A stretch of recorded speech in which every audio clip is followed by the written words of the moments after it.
ছোট মামা আড়ষ্ট গলায় বললেন, ওই দেখ নীলু। সামনের দিকে তাকিয়ে আমি হেসে ফেললাম। একটা খুবই নিরীহ চেহারার কুকুর, একদম নেড়ি কুত্তা যাকে বলে, রোগা, লম্বাটে, মুখখানা ভিতু ভিতু। এই কুকুরটাকে দেখেও ছোট মামার ভয়। অথচ মজা এই যে ছোট মামার জানোয়ারে ভীষণ ইন্টারেস্ট। যদি সেটা খাঁচার জানোয়ার হয় তাহলে আরো বেশি। এখনো এই বয়সে প্রতি মাসে একবার করে চিড়িয়াখানা যাওয়া চাই। গ্রামের রাস্তা কাদায় একেবারে চটপটে, দুপাশে মাঠ, মাঝখান দিয়ে উঁচু রাস্তা।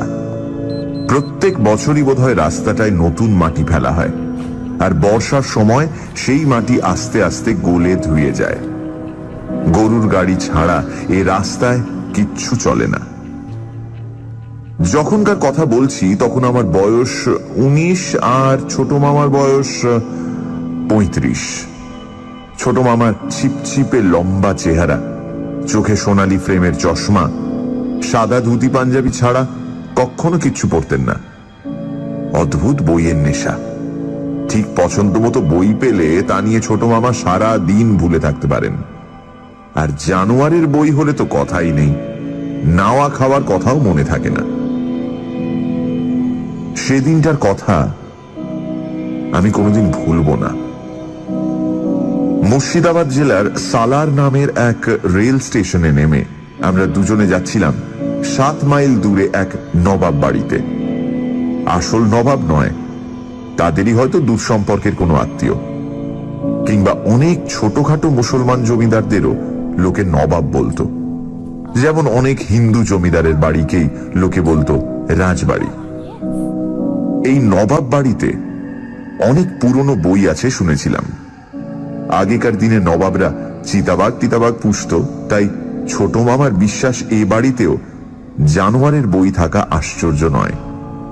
আমরা যাচ্ছিলাম সেই বইয়ের খোঁজে। গরুর গাড়ি ছাড়া এই 7 মাইল পথ যাবার আর কোনো ব্যবস্থা নেই, অন্তত তখন ছিল না। গরুর গাড়িটা আমার খুব একটা পছন্দ নয়। ছোট মামাও বলেছিলেন, ফেরার সময় বইপত্র নিয়ে তো গরুর গাড়িতে আসতেই হবে, চল এখন হেঁটে যাই। পথের মধ্যে সেই কুকুর। গ্রামের রাস্তায় এরকম একটা দুটো কুকুর তো থাকবেই। ছোট মামাকে নিয়ে বাইরে বেরোনোর এই এক মুশকিল। ছোট মামা যেমন কুকুরটাকে দেখে ভয় পেয়েছেন, কুকুরটাও সেই রকম আমাদের দেখে ভয় পেয়ে থমকে দাঁড়িয়েছে। ছোট মামা বললেন, নীলু, নীলু, কুকুরটাকে তাড়া, তাড়া। আমি বললাম, ও কিচ্ছু করবে না, আমরা এগোলেই ও সরে যাবে। পাগলা কুকুর হতে পারে, দেখছিস না ল্যাজ ঝোলা। আরে ভয় পেলে সব কুকুরেরই ল্যাজ ঝুলে যায়। জিভ বার করে আছে, হাঁপিয়ে গেছে বোধ হয়। আরে কুকুর জিভ বার করে দম নেয়। কুকুরে কামড়ালে জলাতঙ্ক হয় জানিস। নেড়ি কুত্তা কামড়ালেও হয়, বুলডগ কামড়ালেও হয়। কুকুরের ব্যাপারে আমিও যে খুব একটা সাহসী তা নয়।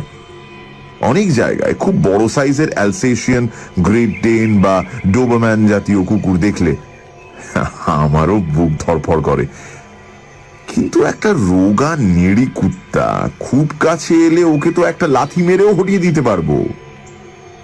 আমি বললাম, এই যা যা। কুকুরটা খুব আস্তে ঘেউ করে উঠল। সেটা ঠিক রাগের ডাক নয়, যেন ভয়ে ভয়ে কোনো অনুরোধ জানাচ্ছে। ছোট মামা বললেন, দেখলি দেখলি, রাস্তা ছেড়ে যাবে না। আমি বললাম, ও এদিকেই আসতে চায়। আকাশে কালো মেঘ, রাস্তার দুপাশের ধান খেতে খুব গাঢ় সবুজ রঙও পাল্টে গেছে।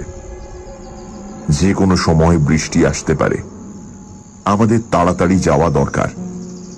ছোট মামার কাছে ছাতা আছে, কিন্তু এই রকম ফাঁকা জায়গায় ঝড় বৃষ্টি শুরু হলে ছাতায় কোনো কাজ হয় না। কুকুরটা আস্তে আস্তে কয়েক পা এগিয়ে এলো আমাদের দিকে। খুব সম্ভবত সে আমাদের পাশ কাটিয়ে চলে যেতে চাইছিল, কিন্তু ওকে এগোতে দেখেই ছোট মামা রাস্তার বাঁদিকে ঢালু জায়গাটা দিয়ে দৌড়ে খানিকটা নিচে নেমে গেলেন। কত ছোটখাটো ঘটনা থেকে বিরাট কাণ্ড হয়ে যায়। সেদিন ছোট মামা রাস্তাটার বাঁদিকে না নেমে যদি ডান দিকে নামতেন, তাহলে তার জীবনটা এরকম সাংঘাতিকভাবে বদলে যেত না, কিছুই হতো না। ছোট মামার সঙ্গে সঙ্গে আমিও নিচে নেমে এলাম। ভাবলাম কুকুরটা এবার পার হয়ে যাবে, কিন্তু কুকুরটাও নেমে এলো বাঁদিকে ঢালু ধার দিয়ে। খানিকটা দূরত্ব রেখে রেগে আওয়াজ করতে লাগলো। ছোট মামা বললেন, বলেছিলাম না পাগলা কুকুর, খবরদার দৌড়বার চেষ্টা করিস না। আমার তখনও কুকুরটাকে পাগলা বলে বিশ্বাস হচ্ছিল না, কারণ কুকুরটার মুখ চোখে রাগের ভাব নেই। গলা দিয়ে একটা আওয়াজ করছে বটে, কিন্তু সেটাও বেশ নরম ভাবে। আমরা দুজনে কুকুরটার মুখোমুখি দাঁড়িয়ে রইলাম। আমাদের পেছন দিকে একটা ঝোপ, সামনে খানিক দূরে একটা নোংরা জলের ডোবা। কাছাকাছি কোনো বাড়িঘর বা মানুষজন নেই। কুকুরটা সেই রকম আওয়াজ করতে করতে এক পা করে আমাদের দিকেই এগিয়ে আসতে লাগলো। ছোট মামা ছাতাটা বাগিয়ে ধরলেন। আমি ওই হুস হাস চা চা এসব বলতে লাগলাম। খুব ভীতু লোকরাও এক সময় খুব সাহসী হয়ে ওঠে। কুকুরটা আর একটু কাছাকাছি আসতেই ছোট মামা নিজে দুপা এগিয়ে ছাতাটা দিয়ে ওর পিঠে খুব জোরে এক ঘা কষালেন। কুকুরটা প্রচন্ড আর্তনাদ করে উঠল, কিন্তু উল্টে আমাদের আক্রমণ না করে সে পিছন ফিরে প্রাণপণে দৌড় মারল। ছোট মামা বীরের মতন বললেন, দেখলে বেটাকে দিয়েছি ঠান্ডা করে। কিন্তু ততক্ষণে আর একটা অদ্ভুত কাণ্ড ঘটে গেছে। কুকুরটা খুব জোরে পালাতে গিয়ে হুড়মুড় করে গিয়ে পড়ল সেই ডোবাটার মধ্যে।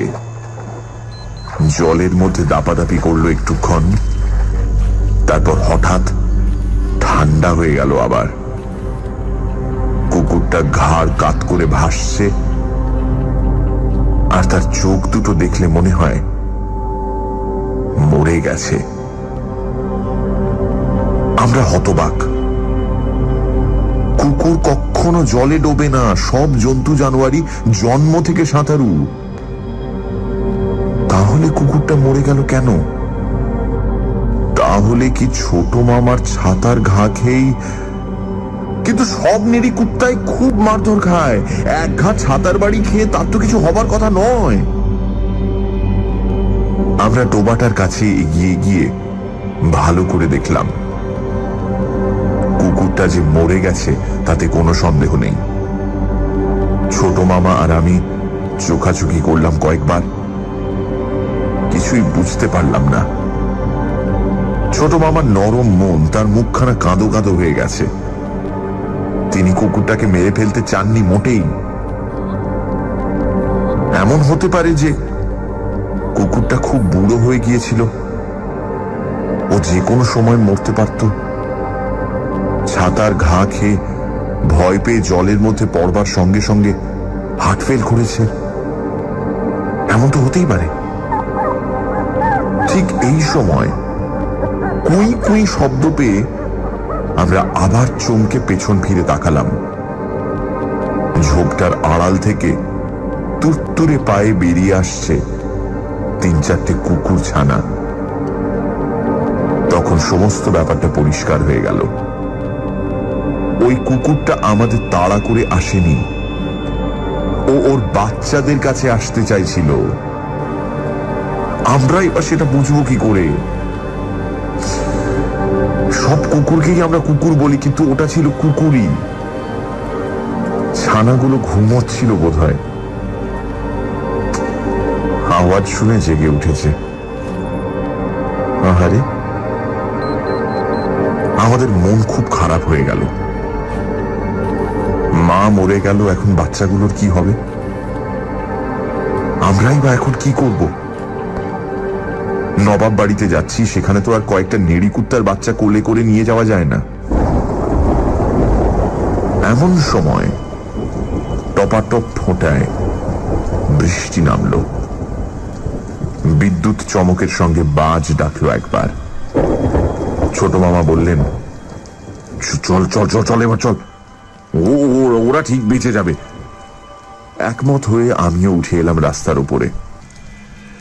মনে হলো যেন মরা কুকুরিটা তখনও আমাদের দিকে তাকিয়ে আছে। খানিকটা যেতে না যেতেই শুরু হলো ঝড়। আকাশের এদিক থেকে ওদিক চিরে যেতে লাগলো বিদ্যুতে। আর কি অসম্ভব জোর বজ্রের আওয়াজ! ফাঁকা মাঠের মধ্যে এই আওয়াজ যে কত সাংঘাতিক তা সেদিনই বুঝেছিলাম। মনে হয় যেন একটা বিশ্বযুদ্ধ লেগে গেছে। হাঁটবার বদলে আমরা প্রায় দৌড়তে শুরু করেছি। রাস্তার ধারে একটা খেজুর গাছ দেখে ছোট মামা বললেন, আয় এখানে একটু দাঁড়াই। আমি বললাম, না, এখনো জোরে বৃষ্টি নামেনি, আরে কোনো গ্রাম টাম পাওয়া যাবে ঠিক, চলো না। সঙ্গে সঙ্গে বিরাট জোরে একটা বাজ পড়ল। আমি চোখ বুজে কান ঢেকে দাঁড়িয়ে পড়লাম। একটু পরে চোখ মেলে দেখি ছোট মামা খেজুর গাছটার কাছে মাটিতে লুটিয়ে পড়ে আছেন, আর গাছটার রং হয়ে গেছে কালো। আমার বুকের মধ্যেও যেন একটা বাজ ডেকে উঠল। বজ্রপাতে মানুষ মরে যাবার কথা শুনেছি, তবে কি তাই হলো? ছুটে গেলাম ছোট মামার কাছে, পিঠে হাত রেখে বললাম, ছোট মামা, ছোট মামা। ছোট মামা চোখ মেলে বললেন, কি কি? আমি একটা মস্ত বড় নিঃশ্বাস ফেললাম। আমার মাথায় যেন ঠান্ডা বাতাস লাগলো। এত ভয় পেয়ে গিয়েছিলাম আমি। ছোট মামা, তোমার কিছু হয়নি তো? না তো, আমি রাস্তায় শুয়ে আছি। কেন? পা পিছলে পড়ে গিয়েছিলে বোধ হয়। তুমি উঠতে পারবে? হ্যাঁ, কেন পারবো না কেন?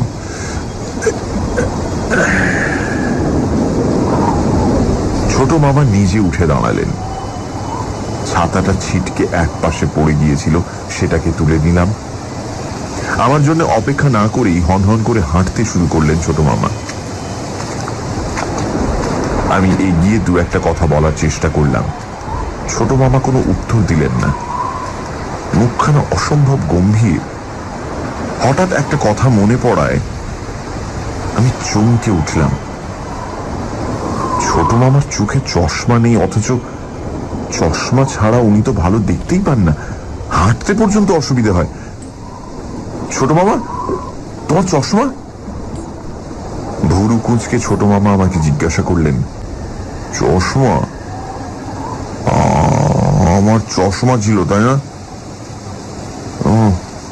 সেটা কোথায় গেল? আমি দেখছি। দৌড়ে ফিরে গেলাম খেজুর গাছটার কাছে। একটু খুঁজতেই চশমাটা পাওয়া গেল। ফিরে এসে জিজ্ঞেস করলাম, ছোট মামা, তোমার সত্যি কিছু হয়নি তো? মানে শরীর ঠিক আছে? কোনো উত্তর না দিয়ে আমার কাছ থেকে চশমাটা নিয়ে ছোট মামা আবার হাঁটতে শুরু করলেন।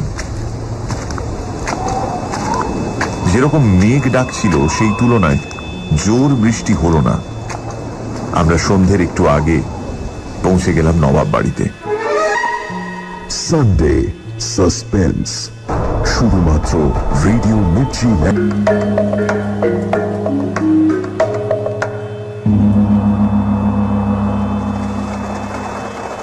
আমরা সন্ধ্যের একটু আগে পৌঁছে গেলাম নবাব বাড়িতে।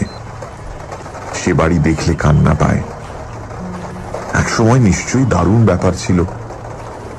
এখন অনেকখানি জায়গা জুড়ে পড়ে আছে একটা ভগ্ন স্তূপ। সিংহদ্বারের একটা সিংহ এখনো টিকে আছে। কিন্তু অন্যদিকে কিছুই নেই। কোথাও দাঁড়িয়ে শুধু একখানা দেয়াল, কোথাও একখানা দুখানা ঘর আস্ত আছে, কিন্তু দরজা জানলা কিচ্ছু নেই। মনে হয় 7 মহলা না হলেও 3-4 মহলা প্রাসাদ তো ছিলই। এখন এই ভাঙাচুরো বাড়ির মধ্যেও কিন্তু অনেক লোক আছে, জোড়াতালি দিয়ে থাকে। কেউ এই বাড়ি সারাবার কথা কিন্তু চিন্তা করে না। একটু খোঁজ করতেই নবাবকে পাওয়া গেল। বর্তমান নবাবের বয়স খুব কম, 22-23 বছর মাত্র। নবাবী চাল কিচ্ছু নেই, প্যান্ট শার্ট পরা সাধারণ কলেজের ছাত্রদের মতো মনে হয়। বেশ হাসি খুশি। ছোট মামার কাছে হাইকোর্টের জাজ ইউসুফ সাহেবের একটা চিঠি ছিল। সেটা দেখে তরুণ নবাব বললেন, বইপত্র সব প্রায় নষ্ট হয়ে গেছে, উই পোকায় শেষ করে দিয়েছে। আপনারা দেখে ইচ্ছে মতন যে কটা খুশি নিতে পারেন। আমি শিগগির পাকাপাকি ভাবে বিলেত চলে যাচ্ছি, তাই যা আছে সব বিলিয়ে দিয়ে যেতে চাই। গোটা একটা বাড়িতে নাকি ছিল লাইব্রেরি। আশ্চর্যের ব্যাপার, সে বাড়িটা কিন্তু এখনো পুরোপুরি ভেঙে যায়নি। 2-3খানা ঘর এখনো প্রায় আস্তই আছে। একটা ঘরে ঢুকে দেখলাম বইপত্র একেবারে পাহাড় হয়ে আছে। খুব সম্ভবত আগে এই ঘরে বড় বড় আলমারি বা কাঠের র‍্যাক ছিল। কেউ একজন তার থেকে সব বইগুলো বার করে মেঝেতে ফেলে সেই আলমারি আর র‍্যাক বিক্রি করে দিয়েছে। অধিকাংশ বই ছিঁড়ে কুটি কুটি। ছোট মামা আন্দাজে ভুল করেনি, জানোয়ারের বইও বেরুলো 2-1খানা। অতি কষ্টে গোটা 4 বই আমরা বেছে নিতে পারলাম, বাকি আবার কাল সকালে দেখব বলে বেরিয়ে এলাম। ধুলো আর ভ্যাপসা গন্ধ ভরা ওই ঘরের মধ্যে বেশিক্ষণ থাকলে দম আটকে আসে। অবস্থা খারাপ হয়ে গেলেও নবাব বাড়ির আতিথ্য বেশ উঁচু দরের। ছোট মামার জামা কাপড়ে কাদা লেগে গিয়েছিল বলে ওকে দেওয়া হলো একটা সিল্কের লুঙ্গি আর একটা ভাঁজ ভাঙা পাঞ্জাবি। রাতে খাওয়া দাওয়াও জমলো বেশ। 3 রকম কাবাব আর ঘি চপচপে পরোটা। থাকার জন্য একটা ঘরও পাওয়া গেল। সেখানটায় 1 তলার সব ঘর আবর্জনায় ভর্তি, কিন্তু সিঁড়ি আর 2 তলার একটা ঘর অটুট আছে। সেখানে পাশাপাশি 2খানা খাটে পরিষ্কার চাদর পাতা। নবাব নিজে এসে আমাদের জন্য ব্যবস্থা করে গেলেন। আমাদের খুবই অসুবিধে হবে বলে দুঃখ প্রকাশ করলেন বারবার। আমরা খুব না না বলতে লাগলাম। আমি একাই বেশি বললাম অবশ্য। ছোট মামা সেই বিকেলের পর থেকে কথা বলছেন খুব কম। ইলেকট্রিসিটি নেই, একটা হারিকেন রাখা আছে আমাদের ঘরে। ছোট মামা সেই টিমটিমে আলোতেই একটা বই খুলে বসেছেন। কিছুক্ষণ বই না খুলে ছোট মামা ঘুমোবেন না আমি জানি, কিন্তু আমার ঘুম পেয়ে গেছে। আবার বৃষ্টি পড়তে শুরু করেছে, আর সারা রাত বৃষ্টি পড়লেও কোনো ক্ষতি নেই, ঘুমটা জমবে ভালো। অবশ্য বেশি বৃষ্টি হলে এই বাড়িটা না আবার ধসে পড়ে। ঘুমিয়ে পড়েছিলাম।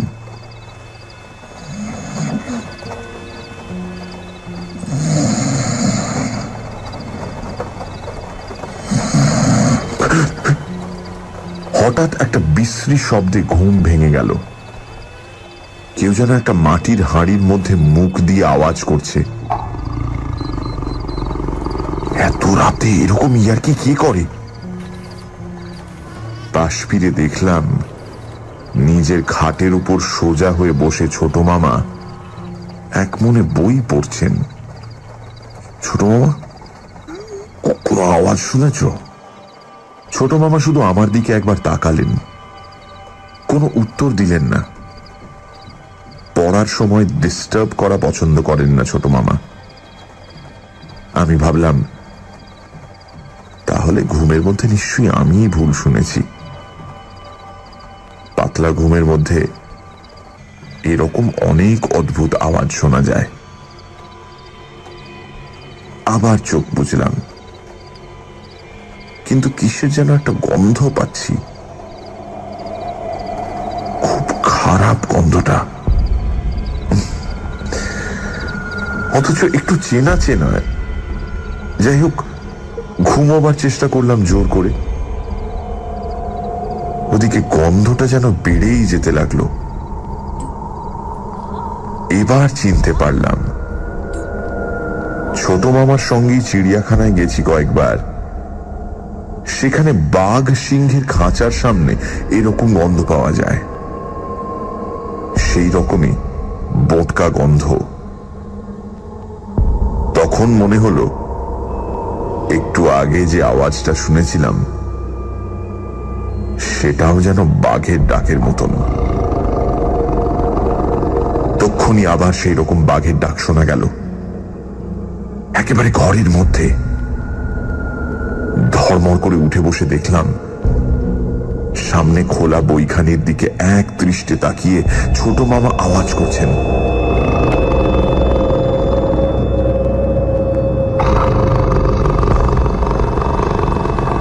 অবিকল বাঘের মতন।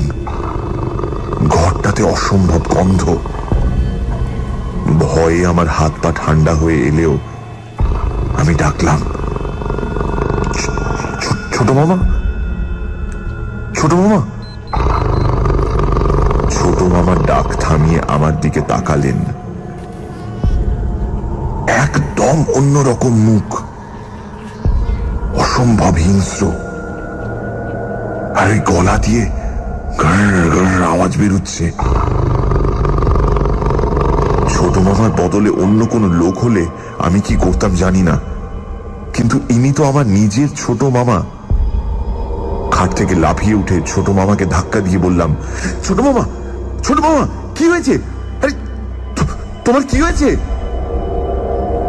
তাকিয়ে দেখলাম ছোট মামার সামনে খোলা বইটাতে একটা বাঘের ছবি। কিছু না ভেবেই আমি বইটা বন্ধ করে দিলাম। আর ছোট মামাও অমনি সাধারণ গলায় বললেন, কই, কিছু হয়নি তো, তুই অমন করছিস কেন? হ্যাঁ, তুমি ওরকম শব্দ করছিলে কেন? ঘরে কিসের গন্ধ? কই, কিছু না তো, আমি তো কোনো গন্ধ পাচ্ছি না। আমি ভয়ে ভয়ে খাটের তলা দেখলাম, কিন্তু দোতলার ওপর খাটের নিচে তো বাঘ লুকিয়ে থাকতে পারে না। আওয়াজটা ছোট মামাকেই করতে দেখেছি। ছোট মামা আমার সঙ্গে ইয়ার্কি করছেন, না মাথা খারাপ হয়ে গেছে? ছোট মামা হাই তুলে বললেন, আমিও এবার শুয়ে পড়ব। হারিকেনটা কমিয়ে রাখা হলো খাটের পাশে। ছোট মামা একটু পরে জিজ্ঞেস করলেন, হ্যাঁ রে নীলু, কুকুরটাকে কি আমি মেরে ফেললাম? হ্যাঁ? আমি বললাম, না না, অত সহজে কি কুকুর মরে? হয়তো আমার ছাতার গায়ে ওর শির দ্বারা ভেঙে গিয়েছিল, তাই জলে পড়ে গিয়ে। আমার তো মনে হয় না, ওর নিশ্চয়ই মরার সময় হয়ে গিয়েছিল। হঠাৎ গলার আওয়াজটা বদলে ফেলে ছোট মামা হুঙ্কার দিয়ে বললেন, বেশ করেছি, বেশ করেছি, মেরেছি। একটা পাগলা কুকুর তেড়ে এলে মারবো না। আমার ছোট মামা বরাবর শান্ত স্বভাবের মানুষ, কোনো দিন এরকম দাঁত খিচিয়ে কথা বলেন না। কিন্তু এসবের চেয়েও আমি বাঘের ডাকটার কথা বেশি চিন্তা করছিলাম। ছোট মামা এরকম বাঘের মতন ডাকতে পারেন? কই, কোনোদিন শুনিনি তো আগে। ছোট মামা আমায় ভয় দেখাতে চাইছিলেন? তাহলে বাঘের গায়ের বোটকা গন্ধটা পেলাম কি করে? ওটা কি আমি মনে মনে কল্পনা করেছি? গন্ধটা এখনো ঘর থেকে যায়নি পুরোপুরি। রাতে আর কিছু হলো না। সকালবেলা ঘুম থেকে উঠেই ছোট মামা বললেন, চল আমরা এখান থেকে চলে যাই। আমি বাঘের প্রসঙ্গটা একটু তুলতে যেতেই ছোট মামা বললেন, তোর কি মাথা খারাপ হয়েছে নাকি? নিশ্চয়ই স্বপ্ন দেখেছিস, এই মুর্শিদাবাদে বাঘ? হ্যাঁ হ্যাঁ, মুর্শিদাবাদে বাঘ? একটু বেলা হতেই তরুণ নবাব এলেন আমাদের খোঁজ খবর নিতে। চা খাবার পর বললেন, চলুন বই দেখতে যাবেন না? ছোট মামার কোনো উৎসাহ দেখলাম না। বইয়ের ঘরে ঢুকেও ছোট মামা চুপ করে একপাশে দাঁড়িয়ে রইলেন, একটা বইও ছুঁয়ে দেখলেন না। যে ছোট মামা বইয়ের পোকা, যার জন্য এত দূরে আসা, আস্ত দেখে 25-30 খানা বই বেছে নিয়ে বললাম, ব্যাস যথেষ্ট হয়েছে, কয়েকটা বান্ডিলে বেঁধে নিলাম বইগুলো। ফেরার পথে আমরা এলাম গরুর গাড়িতে। নবাবকে প্রচুর ধন্যবাদ দিয়ে আমরা উঠে পড়লাম সেটাতে। বিদায় নেবার সময় ছোট মামা একটাও কথা বললেন না। আমার খুব লজ্জা করছিল। আগের দিন যেখানে সেই ঘটনাটা ঘটেছিল সেই জায়গাটা মনে ছিল আমার। রাস্তার উপর থেকেই নিচের সেই ডোবাটা দেখা যায়। মরা কুকুরটা এখনো জলে ভাসছে।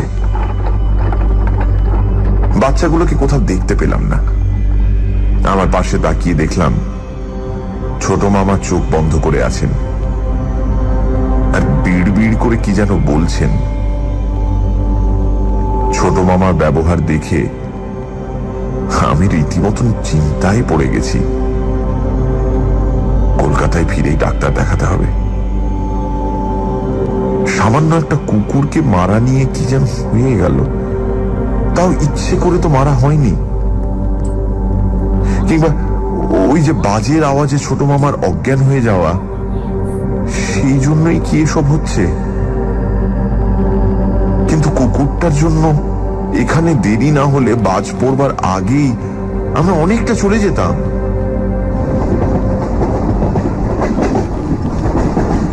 স্টেশনে এসে মিনিট 15-র মধ্যে আমরা পেয়ে গেলাম একটা ট্রেন। উঠে পড়লাম টিকিট কেটে। আমাদের কামরায় খুব বেশি ভিড় নেই। একটাই মাত্র জানলার ধারে সিট ছিল, সেটা ছোট মামাকে দিয়ে আমি বসলাম পাশে। ছোট মামা আবার চোখ বুঝে বিড় বিড় করতে লাগলেন। আধ ঘন্টা খানেক বাদে ছোট মামা আবার চোখ মেলে গা ঝাড়া দিয়ে সোজা হয়ে বসলেন আর খুব স্বাভাবিক গলায় বললেন, অনেকক্ষণ বসে থাকতে হবে, দে তো একটা বই পড়ি। আমি খুশি হয়ে তাড়াতাড়ি একটা বইয়ের বান্ডিল খুলতে গেলাম। ছোট মামা অন্য একটা বান্ডিলের দিকে আঙুল দেখিয়ে বললেন, ওর থেকে 3 নম্বর বইটা দে। একটা চওড়া মতন বই, জার্মান ভাষায় লেখা, ভেতরে অনেক জন্তু জানোয়ারের ছবি। বইটা ছোট মামার দিকে এগিয়ে দিলাম। ছোট মামা বইটির মাঝখানের একটা পাতা উল্টেই চোখ বিস্ফারিত করে ফেললেন।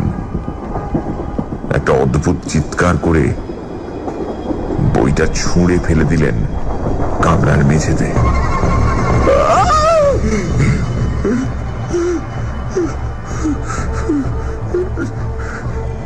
কামরার সবাই আমাদের দিকে তাকালো। আমি জিজ্ঞেস করলাম, কি হলো ছোট মামা? হ্যাঁ কি হলো? ছোট মামা কুকুরের মতন ঘেউ ঘেউ করে ডেকে উঠলেন। নকল কুকুরের ডাক নয়, ঠিক যেন একটা কুকুর ডাকছে।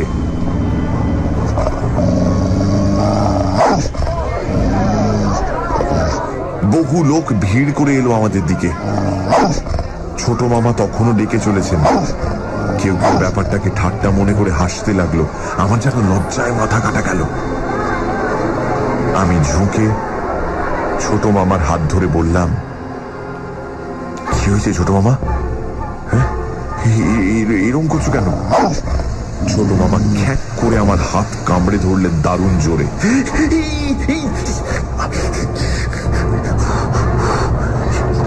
ছোট মামা, অন্য লোকেরা এসে তাড়াতাড়ি না ছাড়িয়ে দিলে ছোট মামা বোধহয় আমার হাতের মাংসই তুলে নিতেন।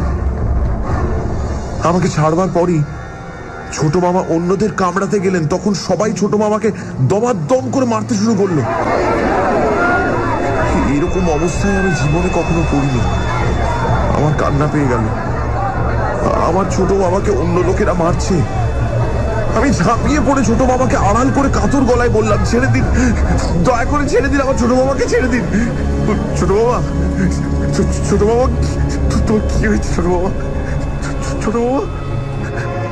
ছোট মামা তখনই আবার স্বাভাবিক গলায় বললেন, কি হয়েছে রে নীলু? লোকগুলো এমন খেপে গেল কেন? একজন লোক মাটিতে উল্টানো বইটা তুলে এনে দিল আমার হাতে।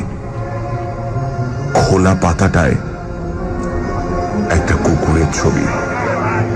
অনেক লোক তখনও বলতে লাগলো, নামিয়ে দিন লোকটাকে, নামিয়ে দিন। আমি হাত জোর করে সকলের কাছে ক্ষমা চাইলাম। ছোট মামা বারবার অসহায় ভাবে বলতে লাগলেন, লোকগুলো এত রাগ করছে কেন? কি হয়েছে? আমি কি করেছি? আমার হাত থেকে রক্ত বেরোচ্ছিল। আমি সেখানে একটা রুমাল চাপা দিয়ে বললাম, কিছু হয়নি, তুমি চোখ বুজে থাকো। আমাদের কাছাকাছি আর কোনো লোক বসলো না।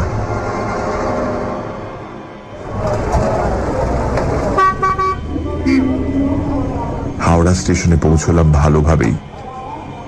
ট্রেনের দুজন সহযাত্রী আমার প্রতি দয়া করে একটা ট্যাক্সি ডেকে দিলেন। বেশ শান্তভাবেই ট্যাক্সিতে উঠলেন ছোট মামা। এমনকি লোক দুটিকে নমস্কার করে ধন্যবাদও জানালেন। ট্যাক্সি চলতে শুরু করার পর আমাকে বললেন, বেশ ভালো লোক তোরা, এবার বেড়ানোটা তেমন ভালো হলো না। সকাল থেকে মাথাটা ঝিমঝিম করছিল কেমন যেন। আমি বললাম, রাত্রিরে ভালো ঘুম হয়নি বোধহয়, বাড়ি গেলেই সব ঠিক হয়ে যাবে। তুই ভালো বই এনেছিস তো? আমার কিচ্ছু দেখা হলো না। হ্যাঁ, ভালো বই আছে কয়েকটা। দেখি, দে তো। আমি সঙ্গে সঙ্গে বইগুলো আড়াল করে বললাম, না এখন নয়, বাড়িতে গিয়ে দেখবে। ছোট মামা আর জোর করলেন না, বললেন, সত্যি রে, সত্যি আমার বড্ড ঘুম পাচ্ছে, বড্ড ঘুম পাচ্ছে। আমরা তখন থাকি মমিনপুরের কাছে। ট্যাক্সিটা ময়দান পেরিয়ে খিদিরপুরে উঠেছে। সামনে অনেকগুলো গাড়ি। ট্যাক্সিটা চলছে খুব আস্তে আস্তে। হঠাৎ পাশেই একটা ডুমডুম আওয়াজ পেলাম। ছোট মামা চোখ বুজেছিলেন, অমনি আবার চোখ মেলে খাড়া হয়ে বসলেন। আমি দেখলাম আমাদের ট্যাক্সির পাশ দিয়ে একজন বাঁদর নাচওয়ালা চলেছে দুটো বাঁদর নিয়ে। ছোট মামা মুখ দিয়ে দুবার হুপ হুপ করে ঝট করে ট্যাক্সির দরজা খুলে নেমে গেলেন রাস্তায়। তারপর লাফাতে লাগলেন সেই বাঁদর দুটোর পাশে, আর অবিকল একটা গোদা বাঁদরের মতো দাঁত মুখ খিঁচোতে লাগলেন বাঁদরওয়ালার দিকে।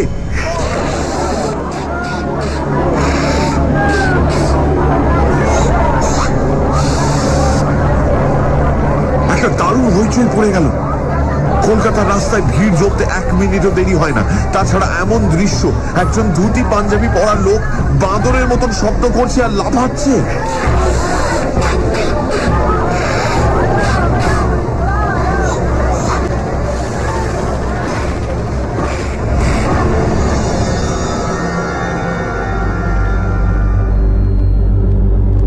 ছোট মামাকে সেখান থেকে উদ্ধার করা হয়েছিল ঠিকই। তারপর তার অনেক চিকিৎসা করা হয়েছে। কোনো ডাক্তার তার মধ্যে পাগলামির কোনো চিহ্ন খুঁজে পাননি, কিন্তু তার পাগলামি দিন দিনই বাড়তে লাগলো। এমনিতে ছোট মামা খুব চমৎকার স্বাভাবিক মানুষ, কিন্তু কোনো জন্তু জানোয়ার দেখলে কিংবা বইতে কোনো জন্তু জানোয়ারের ছবি, এমনকি নামটা দেখলেও তিনি বদলে যান।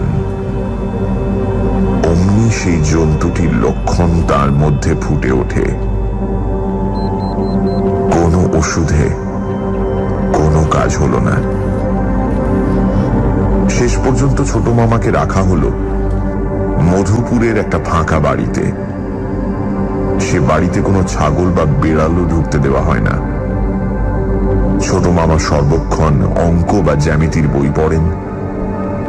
গল্পের বই পড়া একেবারে বন্ধ, কারণ আমি দেখেছি বাংলা বা ইংরেজিতে এমন কোনো গল্পের বই নেই যেখানে একবার না একবার কোনো না কোনো জন্তু জানোয়ারের উল্লেখ থাকে না। একবার একটা বইতে শুধু বিড়ালের মতো সতর্ক এই লাইনটা পড়েই ছোট মামা বিড়াল ডাকতে শুরু করেছিলেন। আমার মনে হয় পশু সমাজের কোনো আলাদা ব্যবস্থা আছে। তারাই কোনো রহস্যময় উপায়ে ছোট মামার উপরে এরকম প্রতিশোধ নিয়েছে। যদিও জানি আমার এই কথা কেউ বিশ্বাস করবে না। অবশ্য মধুপুরে গিয়ে যে কেউ আমার ছোট মামাকে এখনো দেখে আসতে পারে। আর একটা কথা আমার প্রায় মনে হয়, সেদিন কেন সেই মাটির রাস্তাটার বাঁ দিকে না নেমে ডান দিকে নামলাম না আমরা? তাহলেই তো সব ঠিকঠাক থাকতো।